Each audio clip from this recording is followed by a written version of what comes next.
In 2004, one of the greatest cartoons ever created, Ren and Stimpy, was cancelled due to an inability of the writer's show and the show's creator, John K.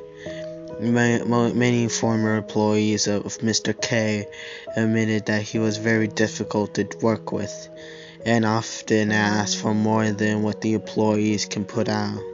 Soon, K was completely out of writers.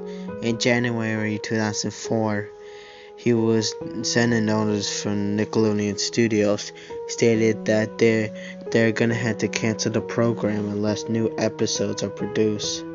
As soon, K began the animation on the final episode of the cartoon from his home. During the process, he did not answer any calls or from employees or network executives until production was complete. In February 2004, a copy of the episode was brought to Nickelodeon Studios. It was proved that by his very good friend, who shall not be named. Several Nickelodeon employees stated that Mr. K was beaming with excitement on that day, while his good friend had a look of shame and sectum on his face as he handed the tape over to them. The next day, the tape was aired on 1:45 p.m. K stated that he only wanted a few kids to see the episode. Most would be at school. What followed was the final Nickelodeon area of a new Ren and Stimpy episode. The theme song began with a few oddities. There was the 10-second period of blackness and silence before the song started up.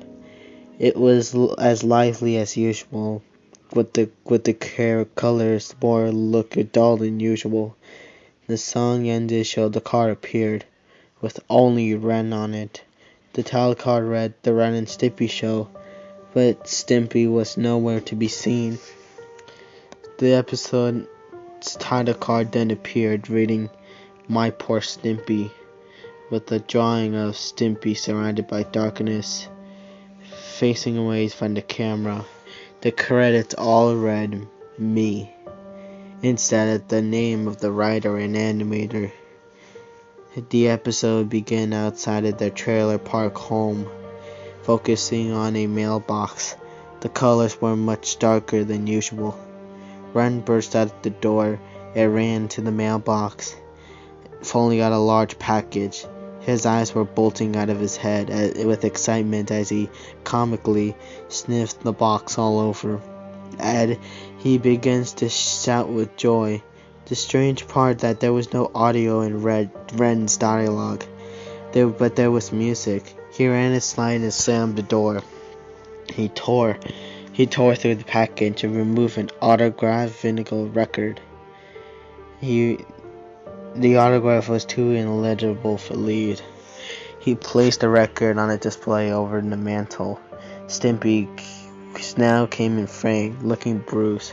Still as dopey and happy usual, he goes to Ren. "Gee, Ren, that's one fancy record."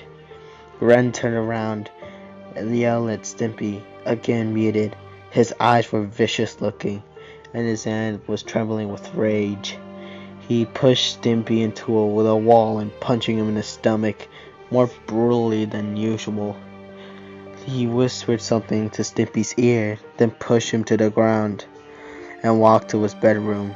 Stimpy was peeling up at the record, looking forlorn, beginning to weep. The scene ended on Stimpy's crying, and the screen faded to black. The next scene began with Ren sitting at the table reading a newspaper. Stimpy was playing with a baseball outside. The ball seen crashed into the window and barely missed the record. He was very carefully retrieved the ball, not wanting to upset Ren. As Stimpy climbs down the mantel, he slips and pulls the record down with him. Ren then enters with a stolid face. There was no music at this point, no sound at all actually, except for a low-pitched humming. Ren looked at Stimpy, then at the record. This is when the episode became too strange to ignore. Ren's eyes were extremely small, had sunken in his head, his lips quibbling in frustration. He began to make strange choking and hacking throat noises, his first sound in the episode. Stimpy began to cower, looking truly fearful. This was not the same maniacal anger that Ren displayed in all the other episodes. It was just plain morbid. The screen slowly zoomed in his face. The humming grew louder. After roughly 45 seconds, the strange display, the screen faded to black. Yet again, the final scene began. Ren was sitting in his chair, eyes, eyes, eyes were me, eyes is only muted by a light of the television. The TV was tuned to nobody but Skipper's show. The camera again panned to Ren's face. He looked sleep-deprived. He had a sullen look in his eyes, and the camera stayed glued to his face. Another shrill sound began to rise. This time a low, unsettling rumbling noise. After 30 seconds, Ren finally blinked and spoke his first line of the episode. He said in a low tone, "This was his favorite show." The camera panned to the right and revealed a large black lump behind Ren's chair. The camera again slowly zoomed to the black lump, for a full minute.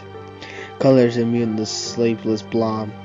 Stimpy's body was laying by its side, surrounded by shards of broken glass that splashed record pieces. His fur was mangled and dirty, and his hands were laid over his ear. He looked faced away from the camera, with something written in his back. The image was drawn in a realistic way that Kay intended to animate a certain scene. Ren begins to weep uncontrollably in his chair. The TV shuts off, only with the sound of Ren's sobs for several minutes before the episode ends, faded to black. The episode was pulled from the air immediately, and the show was discontinued. Kay said that My Poor Stimpy was just an animation project and was not the episode that intended to show. Ren and Stimpy's adult party cartoon soon aired on Spike TV. This was his favorite show.